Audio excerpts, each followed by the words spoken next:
Welcome, and thank you for standing by. All participants will be able to listen only until the question and answer portion of today's conference. To ask a question, please press star 1. I would now like to turn your conference over to Mr. Dimitri Perkins. Sir, you may begin. Okay, thank you. Okay, hello, good afternoon, everyone, and thank you for attending the IUCRC boot camp. And if you have questions during the presentation, you can send them via chat, and we will accumulate all the questions and provide answers at the end of the presentation. If you did not get a chance or do not get a chance to post your questions via chat, you'll have an opportunity to ask questions directly at the end of the presentation as well. So we'll just get started.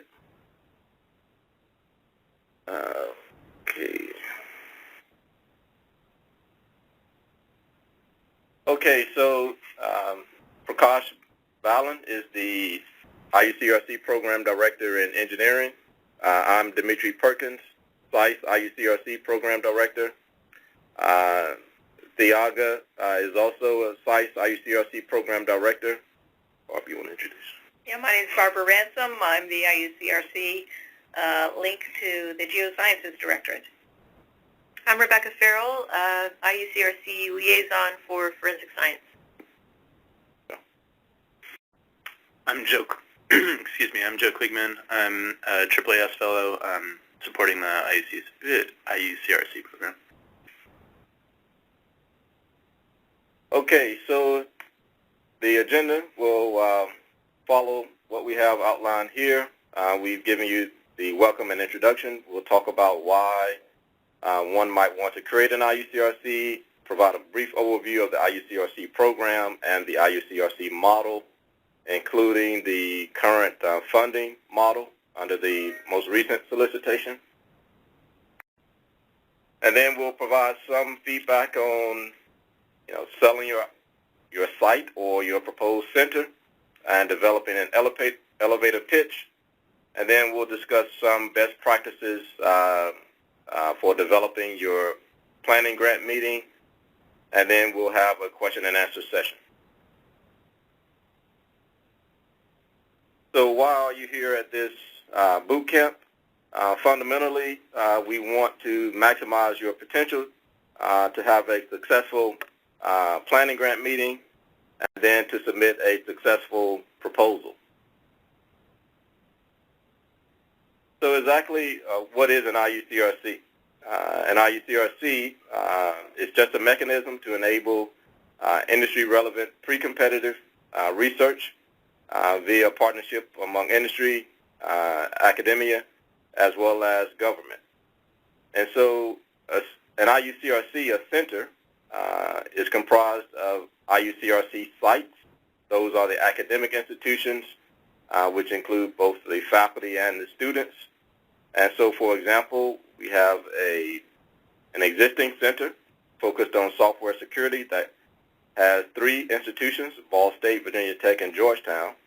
And then the second entities and within an IUCRC will be the industry members, which are companies, state, federal, and local governments, and nonprofits.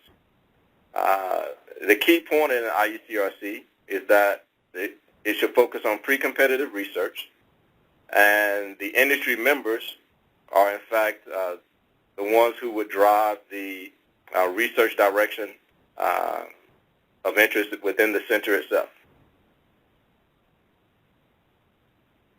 So the planning process. And so currently, those of you who are attending have either received a planning grant award or it's currently pending. And so you are at the stage now where you are planning your planning grant meeting, and hopefully this boot camp will help you to prepare a successful planning grant meeting, attract industry members, and then submit a successful site addition or center proposal.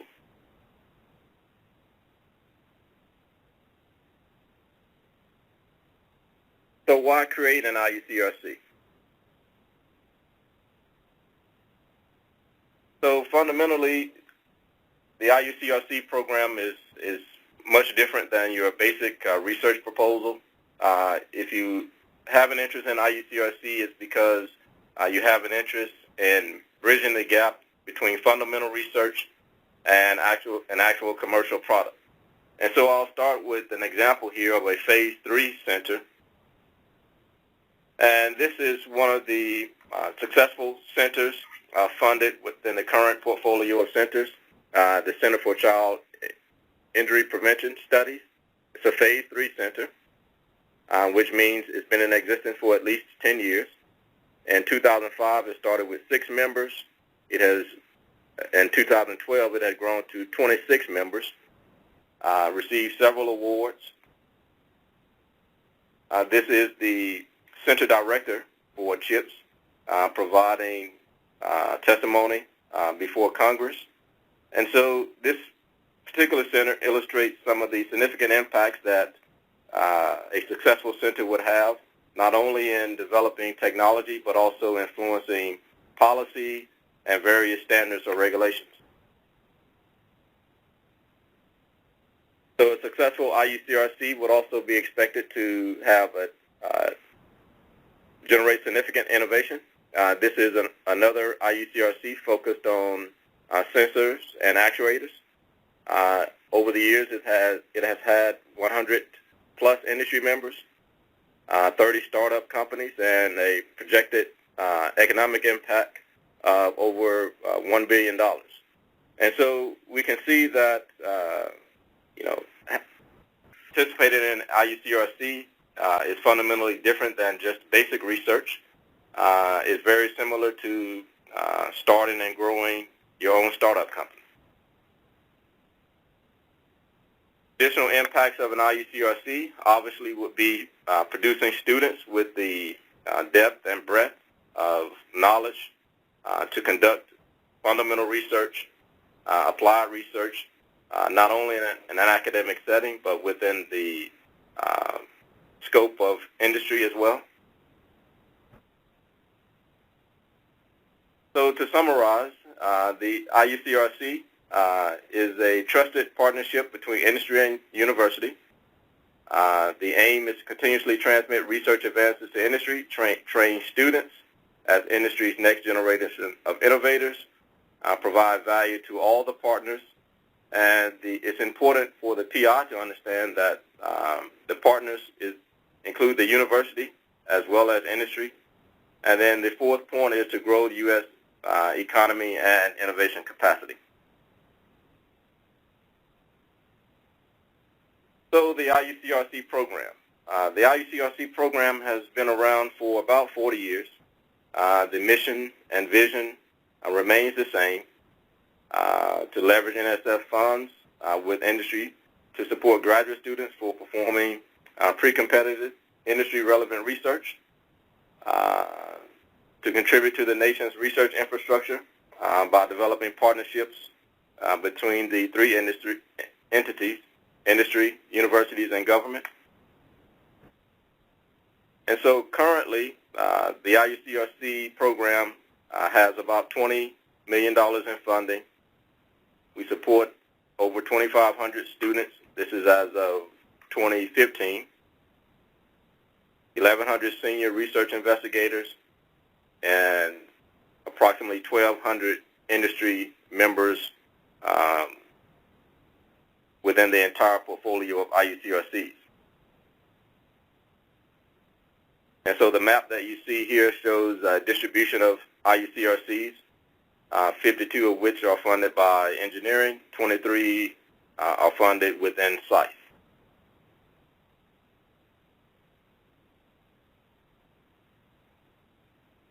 So the IUCRC model, again, is focused on pre-competitive research.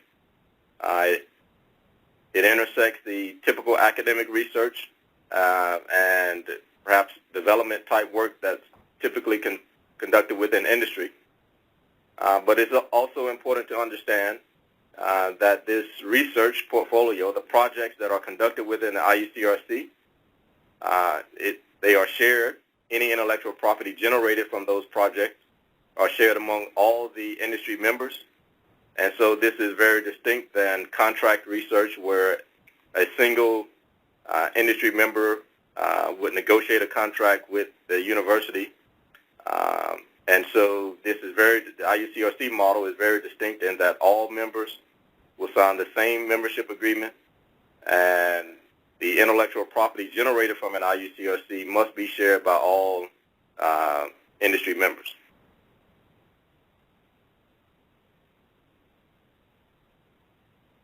And so, just as in the previous slide, the typically 1 to 2 year projects are discussed within an IUCRC, and it's up to the IUCRC and the industry members to determine the overall direction and technology roadmap for each IUCRC. And the nucleus of your center will be your portfolio of projects, presented by the faculty, voted on and funded by the industry dollars. So in a typical IUCRC, or actually in all IUCRCs, your industry members will make up the industry advisory board.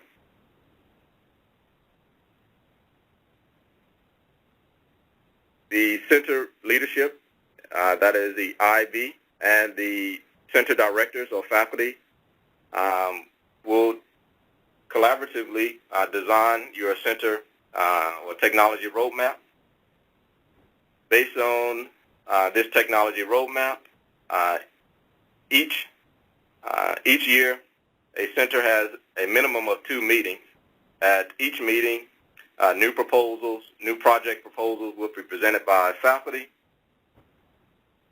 The industry IAB will have an opportunity to review those projects, determine which of those projects the IAB would like to fund, and then select those projects. Between each meeting, there should be some significant interaction between the industry members and the faculty or students that are conducting the projects. At the second meeting, the IAB will have the opportunity to vote on new projects or review existing projects and make a determination as to whether we should continue to fund those projects. And so this is a typical process in proposing projects, reviewing projects, until we reach a satisfactory outcome.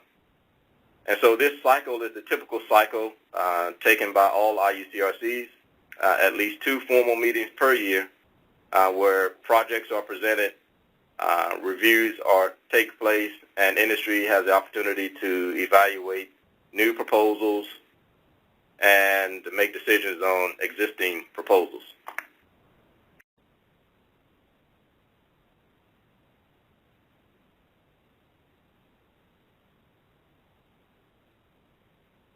And so each center is assigned an assessment coordinator.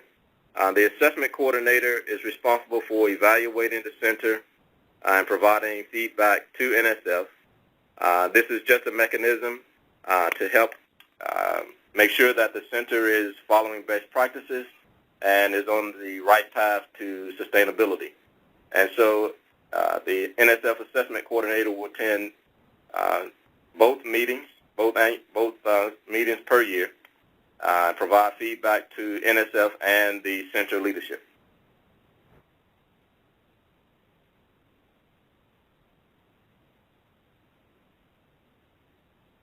As already said, most projects are 1 year to 2 years in duration, and obviously will focus on the center's research thrust that has been determined by the center leadership, including the IAB. So what exactly is NSF's role in this process? So anytime we want to have such a center where we have industry and universities collaborating, there are some fundamental questions that arise. Typically these questions will center around intellectual property, patent rights, and so forth. And so NSF has designed a operating agreement, a membership agreement, and this membership agreement is signed by all industry members, and typically it is not changed.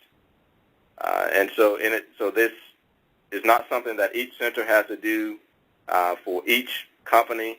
Instead, there is a single membership agreement, and all IUCRC industry members will sign the exact same membership agreement based on evaluations over the last 30 to 40 years.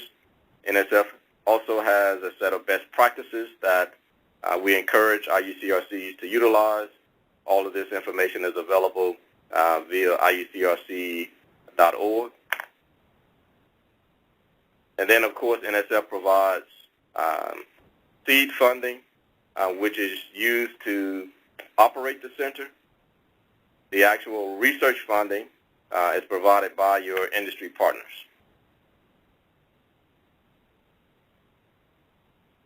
And so this slide simply summarizes the key points in the membership agreement, and you can find this membership agreement again at IUCRC.org. It outlines the university's rights. The university holds maintains the patent rights, is the owner of the patent, royalty-free, non-exclusive rights to industry members.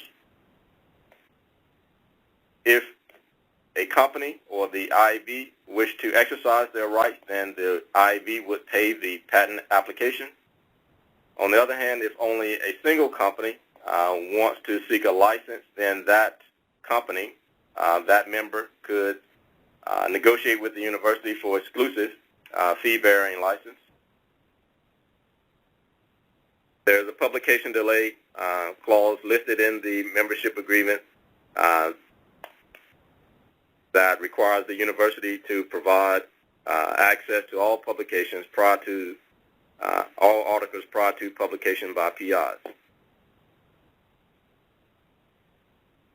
Again, all the industry members will sign the same membership agreement. There's one center and one membership agreement, so no need to develop a new membership agreement for each industry member.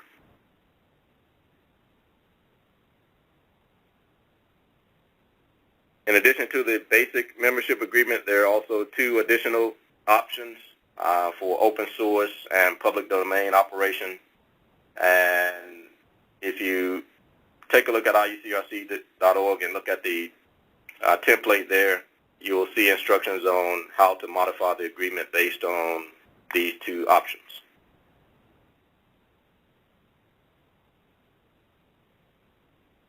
So typically, an IUCRC is formed with about 3 institutions.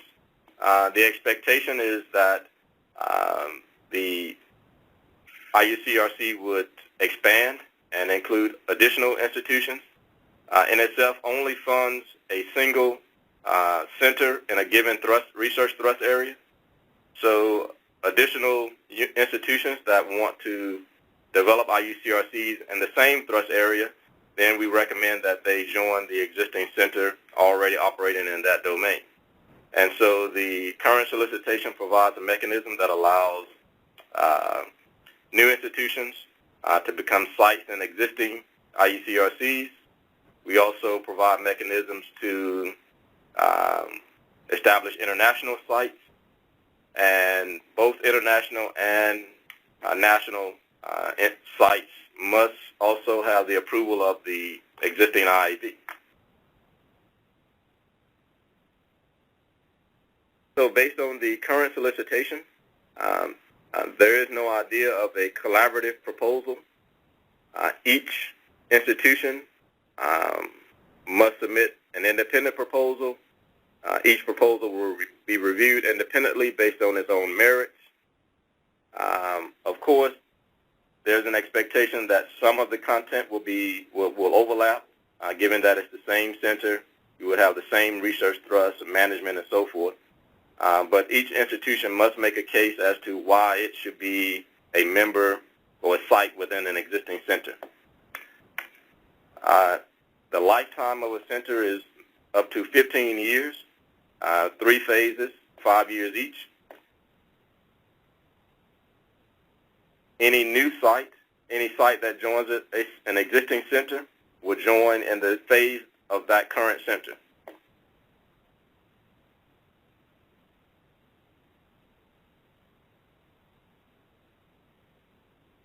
So IUCRC funding. Again, an IUCRC can exist for 15 years. There are 3 phases, 5 years each. In phase 1, NSF provides $150K in funding. In phase 2, NSF provides $100K. In phase 3, $50K. In each phase, there are minimum requirements that must be met by each site. In phase 1, the minimum requirement in terms of membership fees is $150K from 3 distinct industry members. In phase 2, the minimum in membership fees is $200K with 4 distinct members. In phase 3, the minimum is $250K in membership fees and 5 distinct full members.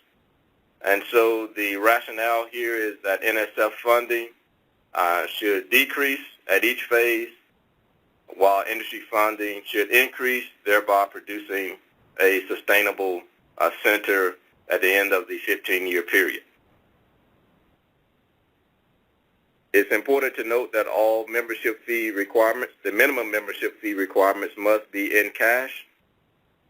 In-kind contributions are allowed, but they do not count towards the minimum requirements. A single site, IUCRC, is allowed. However, the minimum requirements are different.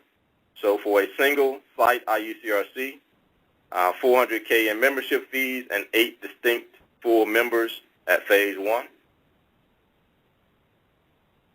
It's also important to clarify that the minimum amounts, meeting the minimums, make you eligible to submit a proposal. Exceeding the minimum makes you competitive.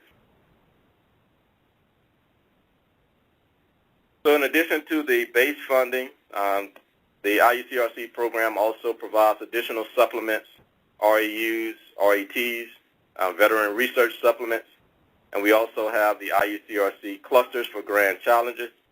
The IUCRC clusters for grand challenges is an opportunity for multiple IUCRCs to collaborate on grand challenge problems, and there's an existing DCL describing this supplement at IUCRC.org.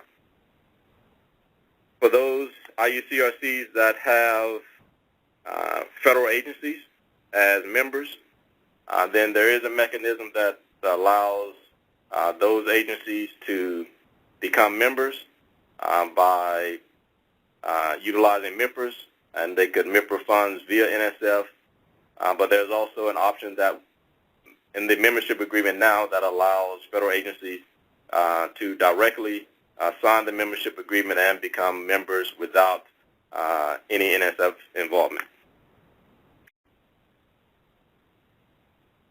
Other NSF opportunities for IUCRCs, accelerating innovation research, grant opportunity for academic liaison with industry, that's GOLI, building innovation capacity, I-Core, and SBIR STTR.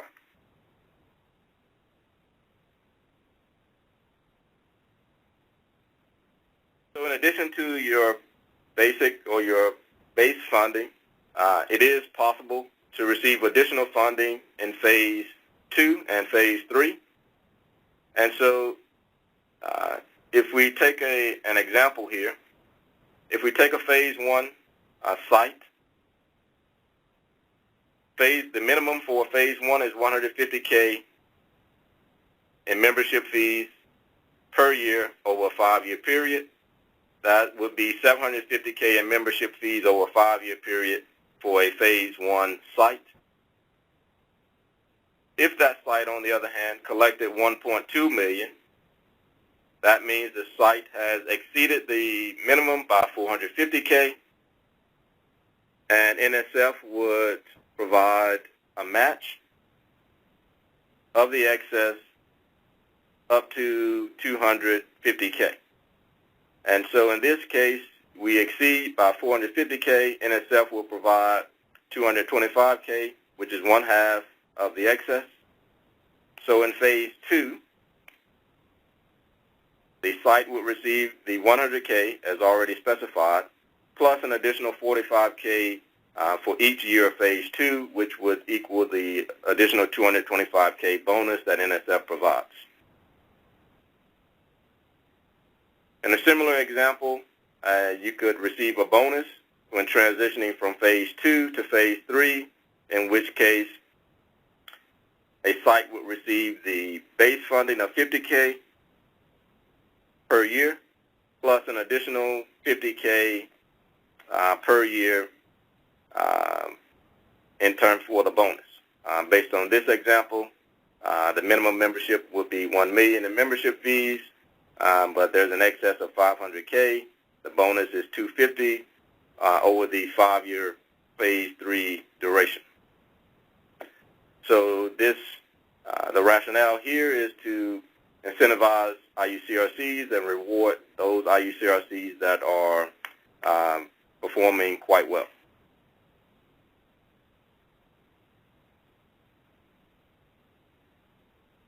So understanding the IUCRC model, and here we simply highlight some key characteristics, if you will, of successful IUCRCs.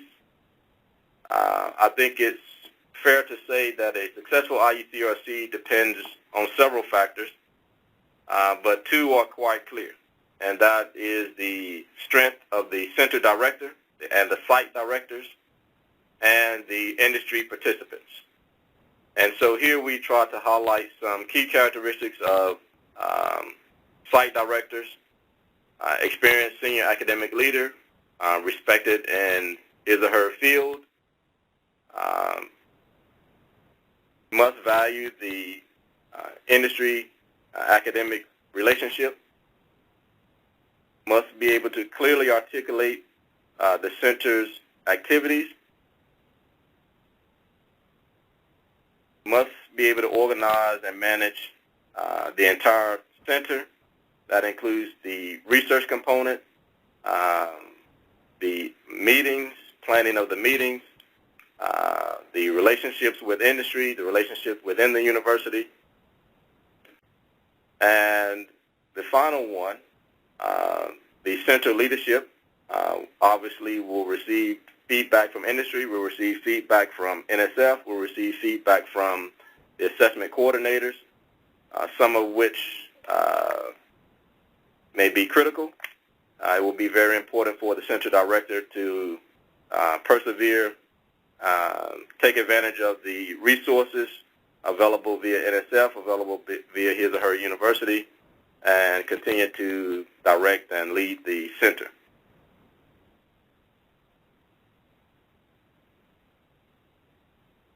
So it's important to keep in mind that your center is not just the universities involved, and the success of the center will depend heavily on the participation of industry members. And so you want to have industry members that are key decision makers within their organization. And the industry members must also value the partnership between the universities and the students, and value interacting with the students. The industry folks must not just attend 2 IAB meetings, but there's an expectation that there will be continuous dialogue between the industry reps and the researchers. It's important that the IAB work collectively to establish, the operational procedures within the center, develop the procedures that will allow for the most efficient and effective use of the resources, but at the same time be geared toward realizing real innovation.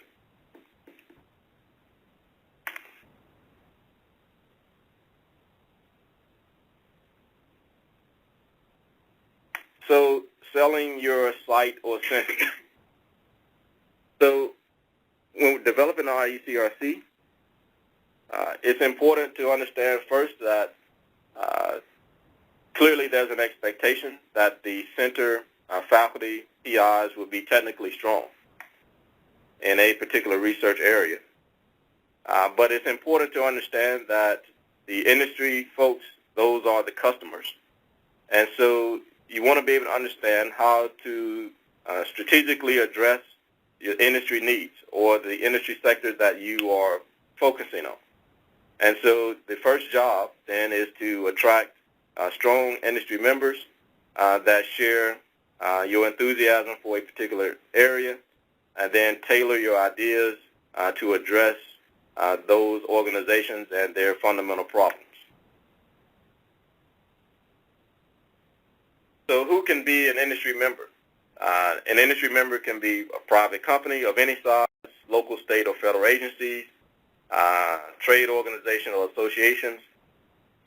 There is an addendum for associations that represent multiple companies, and you can find that addendum at IUCRC.org. It's also important to note that financially distinct divisions and or entities of the same organization can count as distinct members. So, for example, you could have GM Chrysler and GM Buick could be distinct members.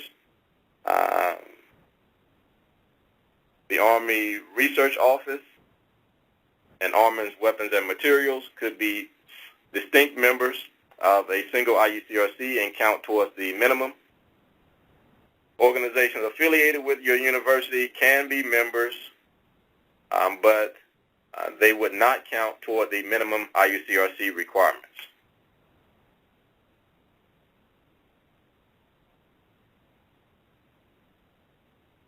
So typically, the membership fee for a full member is $50K per year, and a member would be required to pay the membership fee each year.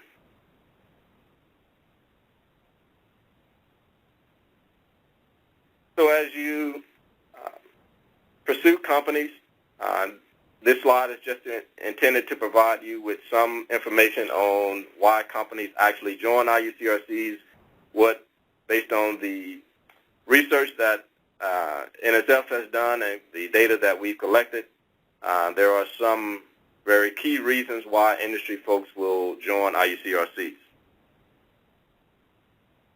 So, of course, the research and technical competence and capacity of the center is the primary reason. Intellectual properties that are derived from the center research, but also the impact on human capital. So a number of IUCRCs will state that having the ability to work with students and to guide their research and determine whether this student actually would fit well in the organization is a key reason why they remain with an IUCRC.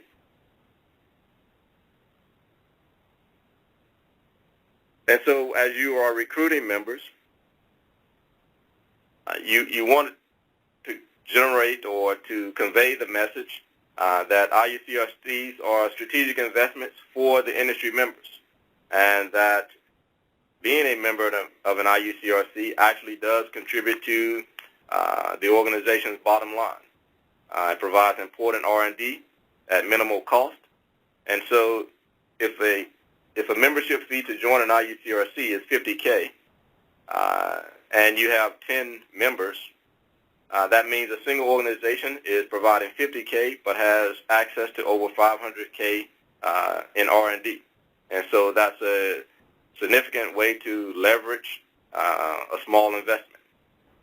Research projects are defined by the industry sector based on their needs, and each industry participant will have an opportunity to network with colleagues, understand what the competitors are pursuing, but also are able to influence policy regulations while building trust within an industry sector.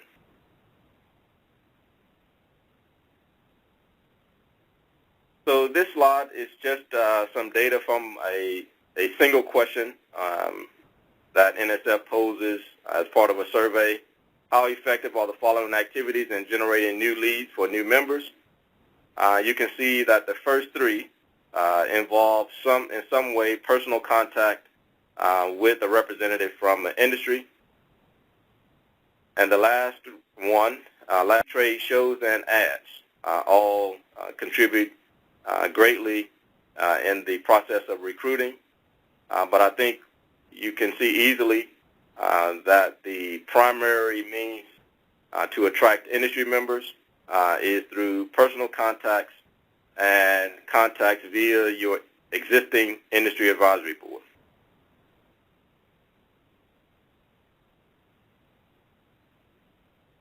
You can also direct prospective members or members of the industry advisory board to IUCRC.org, where we have additional resources posted for industry members.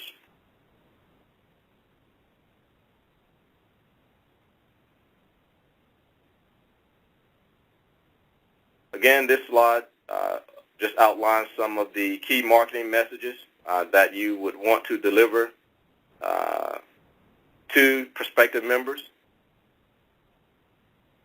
I think it's important to articulate to the members that this is an NSF-funded IUCRC, which implies that the center idea will be evaluated via the NSF evaluation process.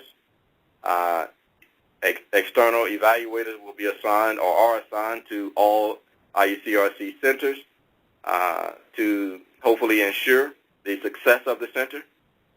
And this is based on 40 years of experience in building such partnerships. And so here you want to provide the member with some assurance that the center in which you are pursuing is based on the success of a program that's been operating for 40 years that has produced significant value, innovation, students, and partnerships sustained over the last 25 to 30 years.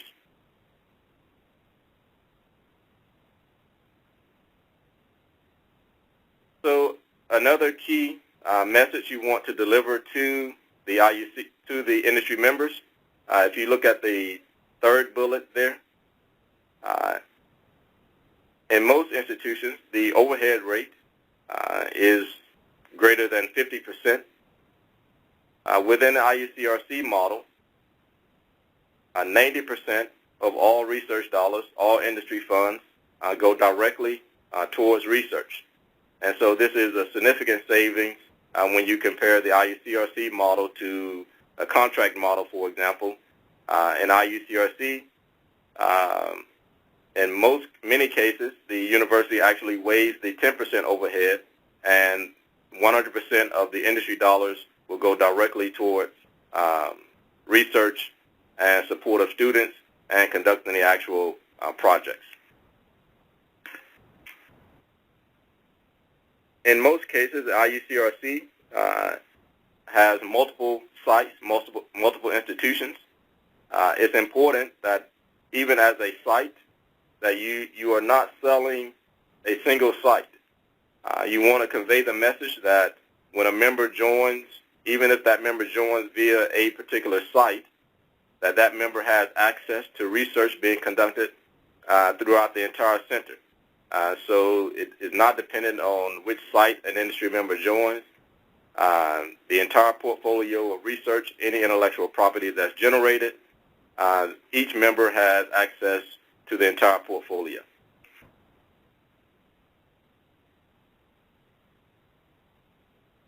So some key points to keep in mind as you develop relationships with industry. You want the industry member to become an ambassador for the center.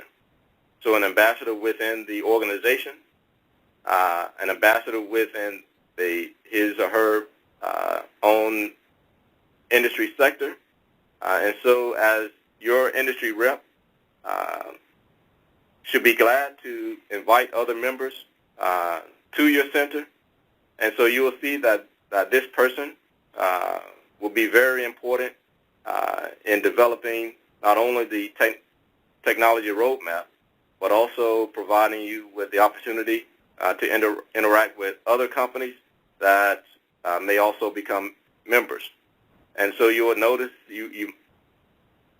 that as you develop relationships with an organization, that relationship may be based on your interaction with a single rep within that company, but you want that rep to sell the center within the organization. If that rep changes positions, moves to a different company, the entire organization still is very fond of your IUCRC and recognizes the benefits of being a member within your IUCRC. Another critical point is that timing matters. And so organizations set their budgets at different times of the year. And so you want to be sure that you understand the timing within each of your in each of the industry members' organization. And as you pursue your memberships and when you're going to have your planning grant meeting, all of these things will come into play.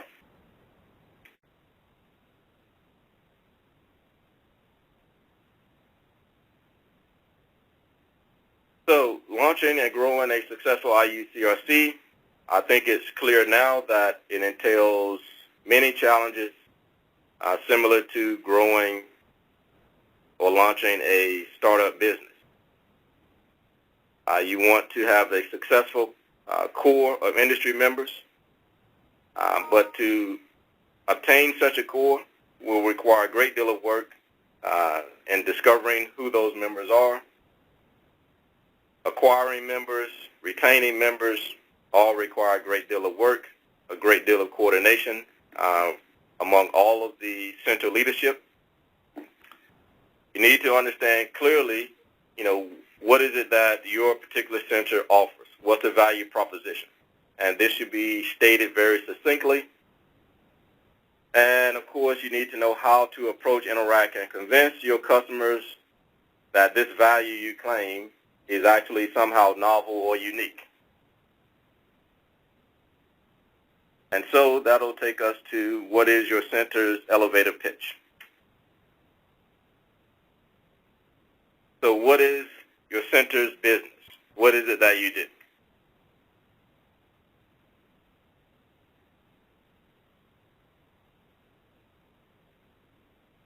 Are you developing IP? Are you commercializing technology? What exactly is a product that you're offering to your customers? This should be clearly stated. It should be well understood by all of the directors, center directors, site directors, the faculty that are involved. And then you need to know who are the customers. You need to know about the customers. How are they segmented? What are their problems? What opportunities are they pursuing? And then why do they care about you? What is it that you're offering that would allow them to answer their most difficult questions?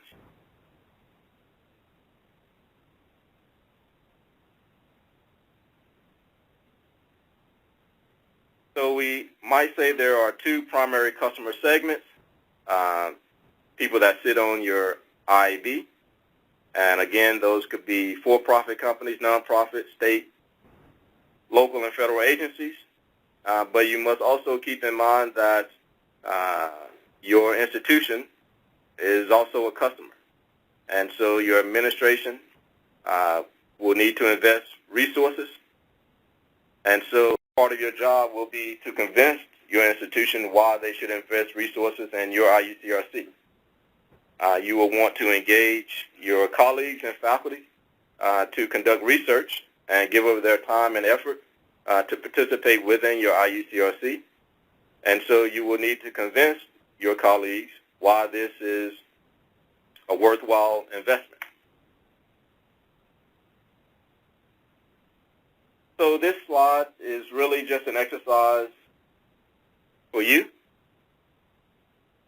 and it should help you articulate the value of your center, and you should be able to articulate this as suggested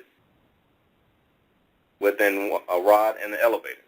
And so I would highly recommend that you carry out this exercise and utilize it to streamline the value of your IUCRC, what it is you actually offer, what problems you can solve for your customers. And keep in mind that you have two segments of customers, your IAB as well as your institution, which involves your administration and your faculty colleagues.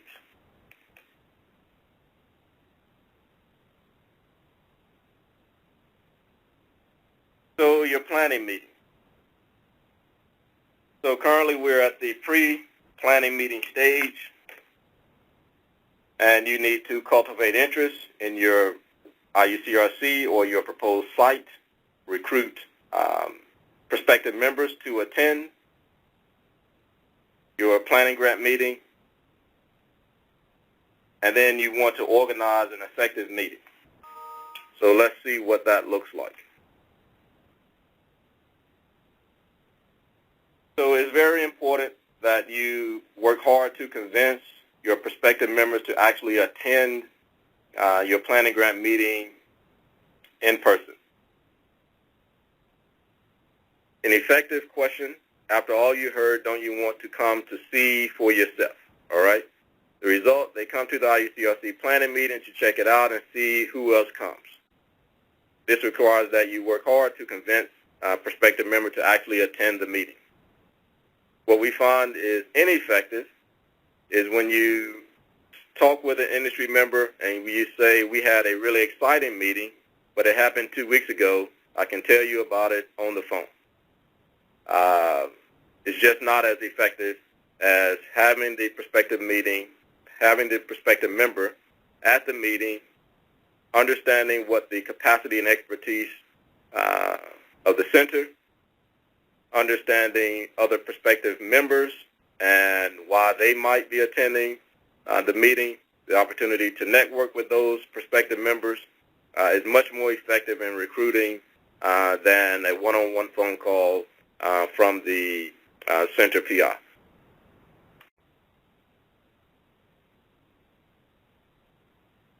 It's important that you have a planning grant meeting within the 1-year time span, but it's also important that you not rush. And so you want to assemble a representative number of industry members. NSF generally advises that you have at least 9 industry members per site. So if there are 3 sites intending to form an IUCRC, then that would be 27 prospective members. And then you want to showcase the value of the center, the entire center, not just an individual site, but the entire center and what the entire center has to offer. And you also want to demonstrate, why these particular institutions are involved in the center, right? And so in a single individual research thrust, there may be many sub-problems. And so what does each institution bring to the table?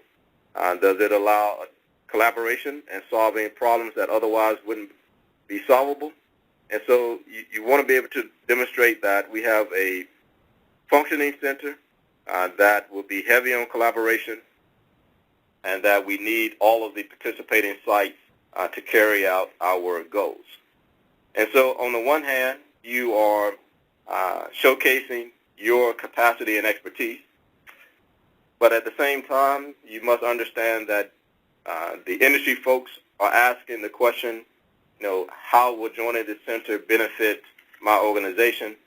My organization has problems that we need solved, and so you will want to spend some time with your industry members understanding what are their problems, and then creating or directing your project proposals to address those questions.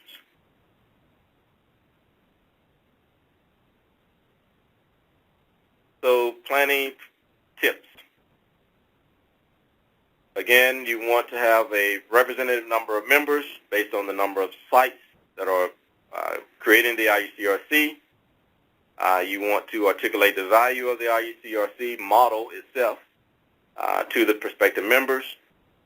You want to articulate the site and the center's value in terms of meaning to potential members. It should be clear what the purpose of the planning grant meeting is. When the industry members show up, they should have executive summaries. They should understand what projects will be presented.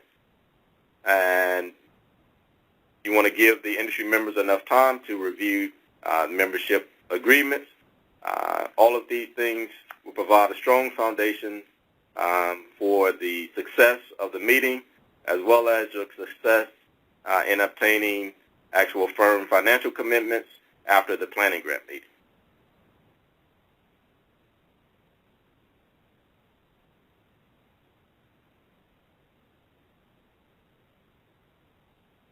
So the purpose of your planning grant meeting, again, to demonstrate the value of the center to prospective members. And that value would include user-inspired fundamental pre-competitive research, access to university faculty and students, influence over the direction in terms of research of the center. And you should also be clear that that each industry member is leveraging their investment, sharing risk with the entire IAB. At the planning grant meeting, in itself will provide an overview of the IUCRC program and the current funding model. You will also demonstrate within the meeting how the IAB will collectively influence the direction of the research. And you want to use the planning grant meeting to begin building a environment where collaborative research can take place. And of course, you want to generate excitement among the industry folks, the entire industry sector, about this new IUCRC. And of course, you want to encourage the industry folks to join your proposed center. 6 to 12 months prior to the planning grant meeting, the institutions should agree on the membership, the language in the membership agreement. You'll want to build your website and start to advertise your center and the upcoming meeting. Before you actually schedule the meeting, you should check with NSF to be sure that there's a program director that's available to attend on your selected dates. Each IUCRC and each planning grant meeting is assigned an assessment coordinator, so you'll want to verify that the assessment coordinator is also available for your selected dates. And make sure that internet access and power strips are available in the meeting room. I know that seems obvious, but you'll be surprised at how many meetings we attend, and somehow there's very little internet access and there are no power strips, and we spend the first hour of the meeting searching for power. So we decided to put that on this slide. And so you'll also want to develop your marketing materials, email distribution with prospective members, the assessment coordinator, and your NSF program director. Send out your save the dates so industry folks and NSF can make sure that the meeting is scheduled well in advance and placed on their calendars.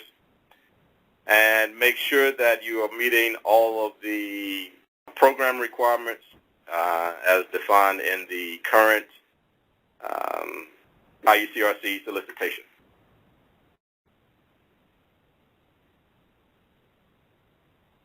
At 3 to 6 months prior to your meeting, you should finalize your membership agreement and make sure that all of the administrative folks at the various institutions are on board, and there's an operating agreement among the institutions involved.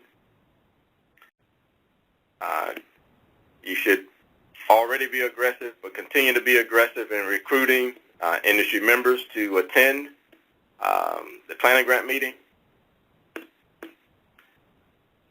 You should be working with your faculty that will be involved in presenting projects, faculty or students that will be presenting projects. It will be important that you develop a template that all of the faculty and students will use to make presentations. Is very important for the flow of the meeting. All the IB members, this will be their first time seeing the presentations. If all of them are very formatted in a similar way, you know, what is the problem? What's your solution? What's the duration? So there should be a similar template for all presentations. You should develop the meeting agenda. There's a sample meeting agenda, again, at IUCRC.org, and you can take a look at that to get a clear idea on what typically happens at a planning grant meeting. And you should provide an executive summary to each IAB member, and these should be sent out about 2 weeks prior to the meeting. This gives the IAB an opportunity to review the projects and have a clear idea on what is being proposed, and that will give them a much better opportunity to interact and provide feedback and participate in discussions during the actual meeting.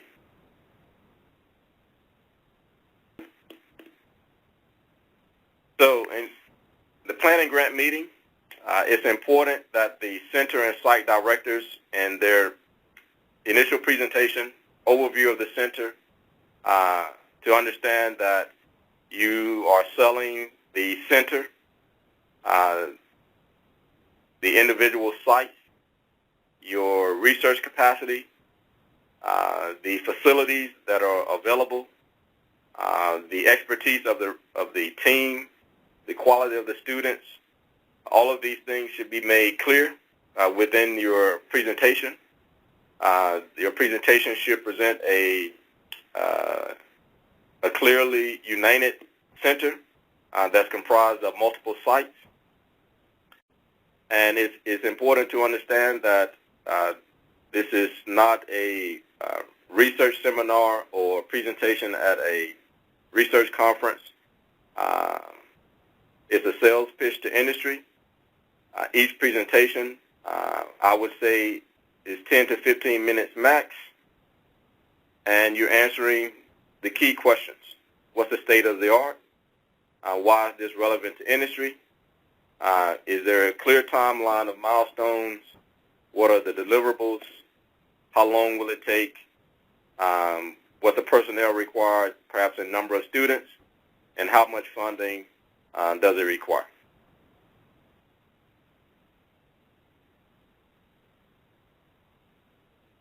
Two months prior to the planning meeting, you should have a discussion with your NSF program director and the assessment coordinator to review the meeting agenda for NSF to approve the membership agreement. Keep in mind that as you interact with industry, many of them will ask for changes within the membership agreement, and so typically that takes some time, but typically we don't make changes, but the industry will request changes, and we are willing to work with you to resolve any questions about the membership agreement and the implications of the different clauses in the membership agreement to get everything ironed out before the planning grant meeting. Update the center website with the agenda and the final membership agreement. Be sure that the speakers understand the expectations and deadlines. By expectations, that would include the length of their presentation. The meeting is typically, a planning grant meeting is typically 1.5 days, and there will be a lot of things to get done, so you'll want to keep things on time. And one of the things that typically gets off track are the presentations. And so we'll want to make sure that everybody understands that we need to stay on time and make a precise presentation. And then, of course, you want to confirm the participation of your industry members and find out if there are any special needs of the industry members. 1 to 3 weeks prior to the meeting, distribute the final details. That includes the agenda, participant list. That includes industry, NSF, faculty, university participants. You'll want to finalize your food service for both days, and for the day of the meeting, you want to have prepared a nice packet for all of the attendees.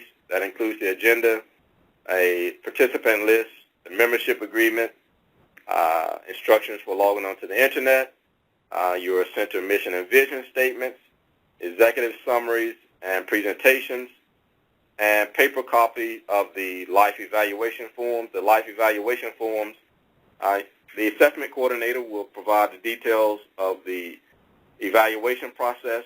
We have an online evaluation process by which all industry members will evaluate the projects that are presented and rate their interest in those projects. In this online system, the industry folks will also be able to provide feedback on each project, and the presenters, the faculty and or students, will have an opportunity to respond to that feedback at the meeting. And so it's assumed that all of the industry folks will have laptops, but if not, the assessment coordinator will provide paper copies of the forms, and the industry folks can use those forms to provide feedback on each of the presentations. Make sure that the faculty presenters have submitted their executive summaries on time so that you can get them out to the industry folks. And you will work with the assessment coordinator or evaluator to get all the project data entered into the LIFE system before the meeting. And so when we show up to the meeting, the assessment coordinator will explain to the industry members how to log on to the evaluation system and how to access the projects and enter in their comments, feedback, and their ratings. So on the day of the meeting, you will have the meeting packet. Everyone should be given a name tag, internet access, all presentations preloaded. This again will help reduce the time, so you don't want to have every presenter bringing up a flash drive. Instead, all the presentations should be preloaded. All the projects will be preloaded into the LIFE system. The assessment coordinator will help with that. If there are any industry members that want to attend virtually, then you will want to make sure that all of the technology is actually working before the meeting starts. Microphones and all these things should be tested before the meeting. I know all of this seems mechanical, but it always somehow seems to consume a lot of time when it's not working properly. So you'll want to make sure that the internet access is working properly if you have a particular guest login. So make sure that that's all set and ready to go. And then we want to stick to the schedule. We're trying to have a professional meeting.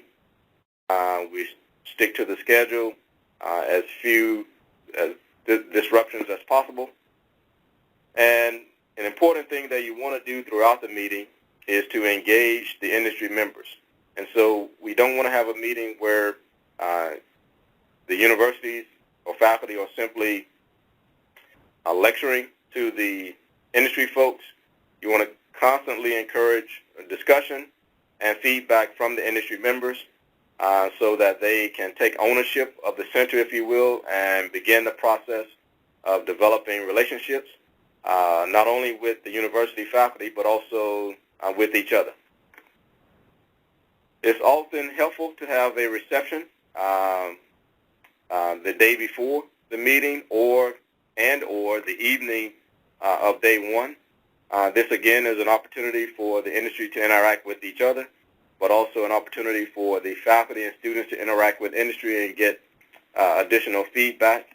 And so this always seems to prove quite helpful. So in this slide, we just provide a template of a recommended agenda. Again, this can be found on IUCRC.org. Notice that in the recommended agenda, there are 2 sessions where projects are presented. The recommendation is 5 projects max in each session, and typically each project is 10 to 15 minutes with 5 minutes for questions, and also time for each industry member to complete the evaluation form. So after each project, the industry folks will have an opportunity to ask questions of the presenter and then to enter their comments into the evaluation form and their ratings. All of this is happening in real time, and after all the presentations, then the presenters will have an opportunity to review those comments and feedback and provide a response.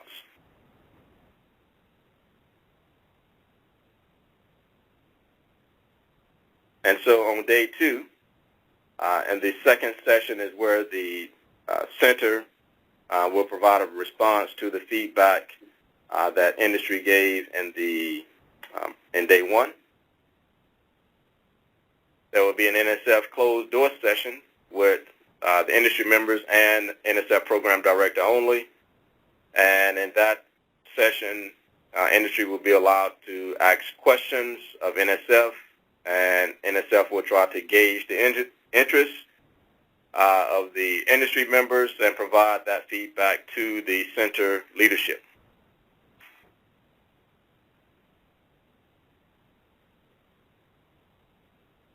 And so the key outcomes from your meeting, you want to build confidence in the industry members that the center will in fact provide value, that it will in fact solve problems relevant to the industry members, and you want to provide the necessary ammunition, if you will, to justify an organization paying a membership fee to join your center. And so this slide just shows you a template of an executive summary. Again, you can find this template at IUCRC.org, but it's just a template that you can give to your faculty to complete, and then you can develop this and send out a packet of executive summaries to the industry members. So the IUCRC planning progress slide again, you have completed your meeting, your planning grant meeting. Now you need to vet the projects that were presented, take into consideration the comments and feedback. Those comments and feedback may result in new projects being proposed based on the industry interest, but you want to solidify the mission and vision of your center based on the industry feedback and their commitment to actually become members.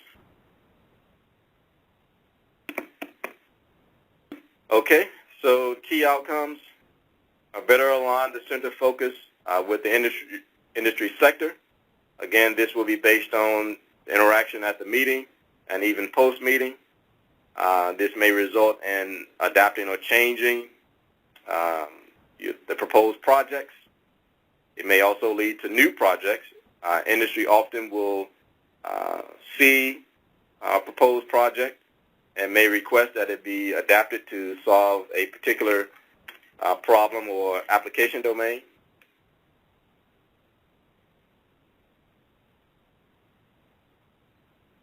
And then finally, you want to utilize in all that you've learned in your meeting. You'll want to produce information, a marketing plan that will solidify the industry becoming members within your center. And so prior to submitting a full proposal, you will have to meet the minimum requirements in terms of industry contribution and fees and the number of members, and that will depend on which phase, if you're a side addition, which phase the existing center is in, or if you are a new center, that's $150K in cash membership fees and 3 distinct members per site.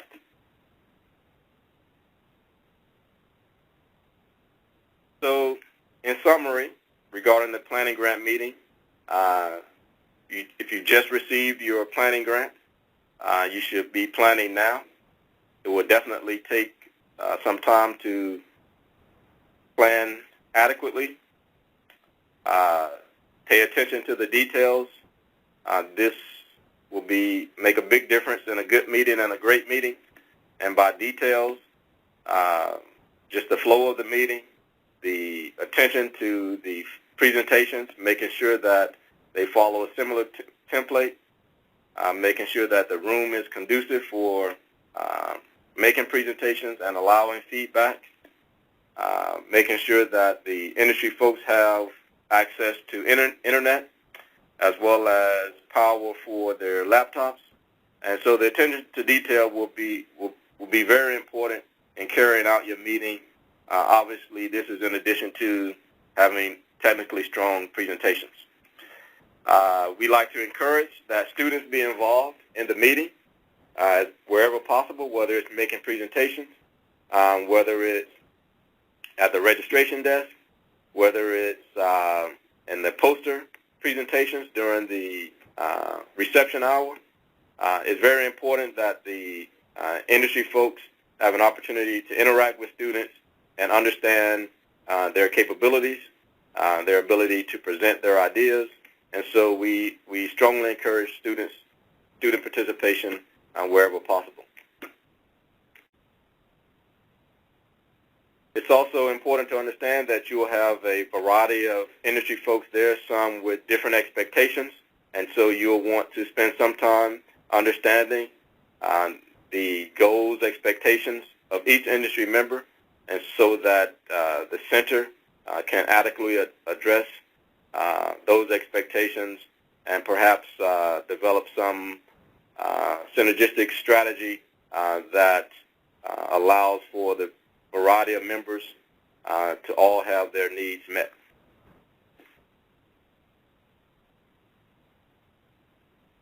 Okay, so the planning meeting is over, so now what? You want to stay engaged with NSF and your prospective members. You are, at this stage, preparing a full proposal, a site addition or a center proposal. And so you should, in order to be eligible, again, you would need a financial commitment from the industry members. And the current solicitation states precisely what should be included in that commitment letter. And that is an organization will join the center or site addition if funded by NSF. And so that statement must be included in the commitment letter. Make sure that the membership agreement is approved by all institutions and NSF. This is the membership agreement that will be signed by industry, and all universities have to agree on the same membership agreement. All of this should be in place actually prior to the meeting, and members and ready to sign. If a member wants to sign at the meeting, then your membership agreement should be in place. So for those groups that are forming new centers, it's important to understand that you do not submit a collaborative proposal. Each institution will submit a single proposal, and each proposal will be evaluated based on its own merits.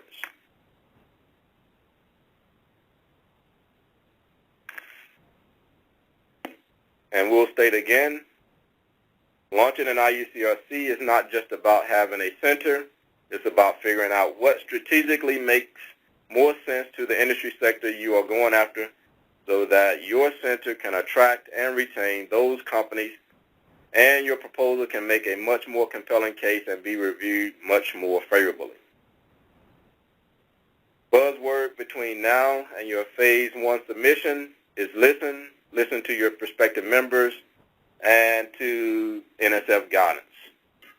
We want you to succeed. Okay, so if you have questions after this webinar, feel free to contact your NSF program director.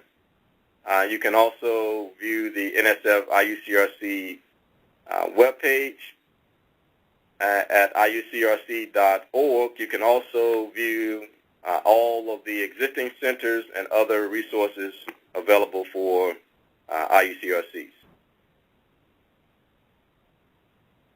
And so at this time, we're going to pause just for a moment while we upload all of the questions that we have collected, and then we'll go through and answer each of those questions. So just give us 3 minutes.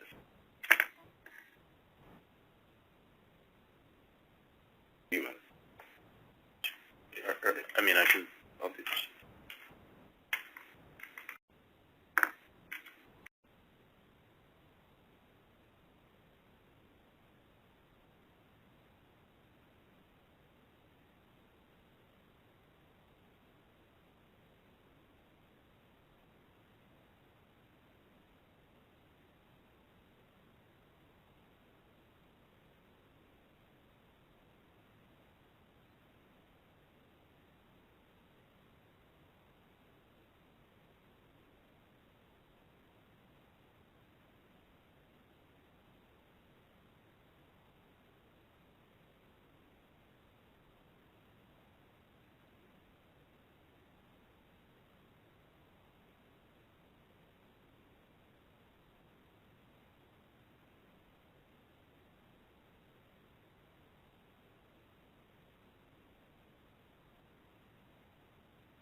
Okay, so will slides be available after the talk?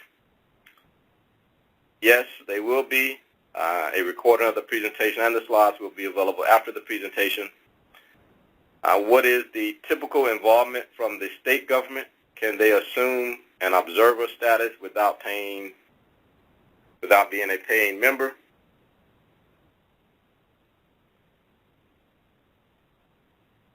Yep. So state governments can be paying members with all of the same rights and privileges of a normal IUCRC member. It is up to the IAB whether to allow members with observer status. It may pose issues of allowing access to research generated in the center without paying, but in some cases, IABs will allow observers.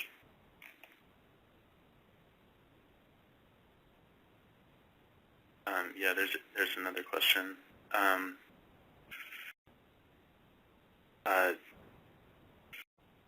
Joey Mead asks, are there limits to how many industry participants per company that can attend the planning meeting? Okay.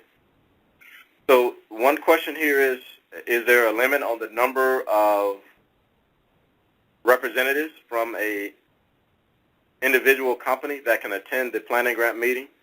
No, there is no limit. on the number of representatives from a single company that can attend the planning grant meeting. All of those representatives can attend and, in fact, participate in the evaluation and rating process.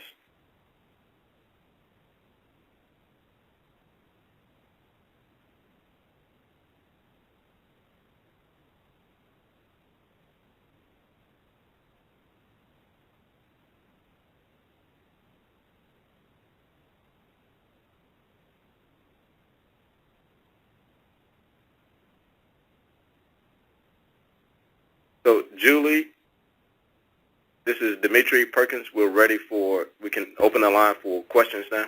Thank you. If you would like to ask a question, please press star 1 and you will be prompted to record your first and your last name. Please unmute your phone when recording your name, and to withdraw your question, press star 2. One moment, please.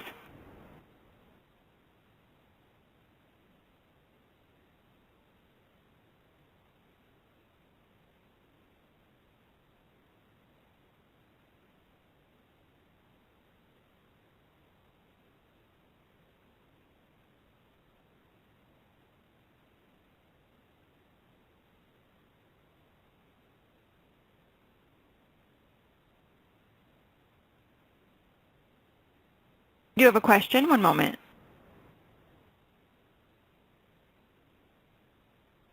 Ron, your line is open. Yes, hi. Can the Department of Defense centers be members of the IUCRC? Yes. The Department of Defense centers. Department of Defense centers. Can you clarify what you mean by Department of Defense centers? Centers that have expertise in information technology, health information technology types of capability. Are these centers academic institutions funded by the Department of Defense, or are these centers entities within the Department of Defense? They're entities within the DoD. Right. So yes, they can be members of an IUCRC. Great, thank you.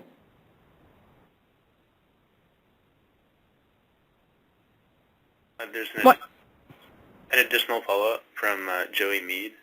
Is there a particular number of industry participants per company that you would recommend? So there was a follow-up question on is there a particular number of industry representatives from an individual company that NSF would recommend? So there is no number that we recommend. Typically, at a planning grant meeting, 2 to 3 representatives will attend the planning grant meeting, and this is typically determined based on the size of the organization and the different entities or groups within the organization and their interest in a particular topic area. And so multiple reps representing each group might attend the meeting, but NSF doesn't suggest or provide any guidance on the recommended number of attendees.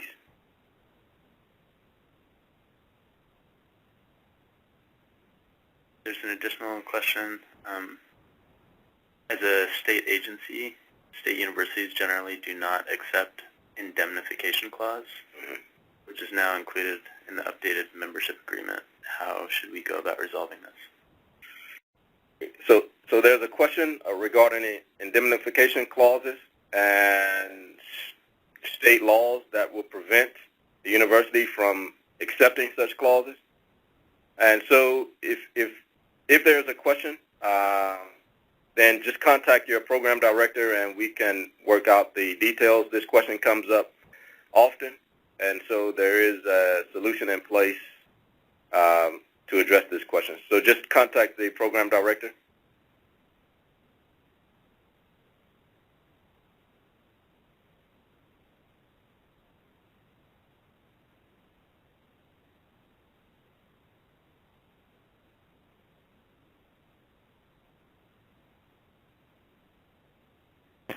Once again, to ask a question, please press star 1.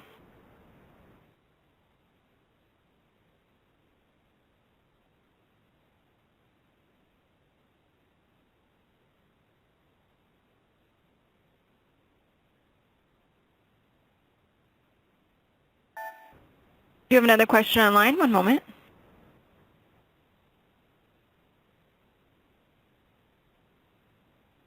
Sergey, your line is open. Yeah, hello? Yes. Yeah, hi, Dimitri. Yes. Thanks for the talk. And so I have a question about your previous experience about the foreign companies. If they want to pay the membership fee through the universities, whether NSF will be involved, or is there any kind of special requirement? For example, some company maybe from China, right? They want to pay the membership fee. So what's your experience on that? So the company itself is international company with no domestic. It could be one case is an international company. They have branch in U.S. Right? That I think makes sense either. Another scenario is it is a company actually is totally in China. They don't have a branch in U.S. Right? So is there any issue with that? Right. So yeah. So why don't you contact me offline and we can discuss your specific case. But generally, when you are an IUCRC is engaging members, then the center leadership will have discussions with the IIB, and whether it's adding an additional institution or members, and then the IIB and the center leadership will discuss expanding the center's expanding participation to include other institutions or other industry members, and that will be a conversation you want to have with your industry members. I see. But why don't you contact me offline and we can discuss your specific case so I can better understand the details of your case. Okay, thank you.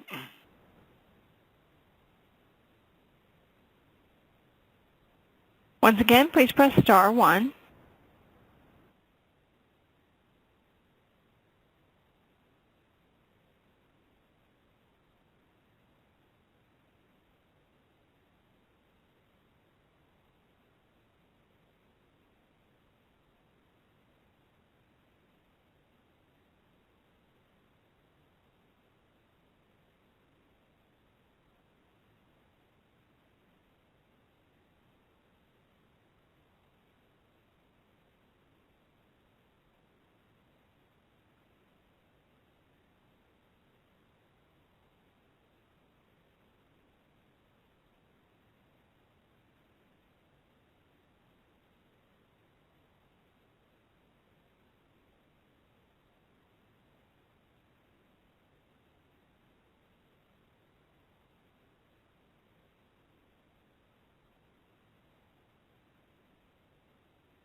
I am showing no further questions. Okay, so if there are no additional questions. So one final note, in addition to the presentation that we'll be sending out after the webinar is concluded, we'll also be sending out some fact sheets for your use. These are what these fact sheets are just one-pagers to enable you to quickly and succinctly and clearly communicate the value proposition of an IUCRC to either potential sites that you might want to include in your center, or also to potential members. So those will be sent out as an attachment along with the presentation slides. I just have one comment if I would like to make. This is Barbara Ransom from GEO. Just remember that the people that you're trying to entice to be in your center, they all come from the private sector, where they have a pretty high standard for what they expect from a meeting in terms of the materials that they receive, in terms of how they're treated, in terms of, let's say, the reception. I mean, this sounds kind of, strange to say that, but the impression that you leave with them, with the quality of your planning and the materials that you present to them and the organization that you show, really sends a strong message to them that you are a center that's going to be able to really produce meaningful results for them. So pay attention to your details. I know some of these things that Dimitri brought up sounded a little mundane, but really at the end of the day, those are the kinds of things that industry people remember.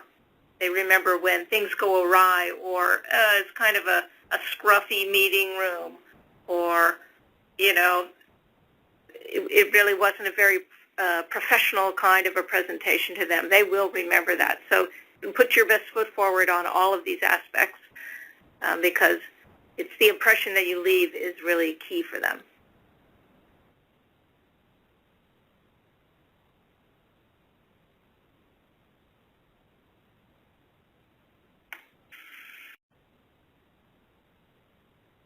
Okay, so if there are no additional questions, thank you for taking the time to attend today's boot camp.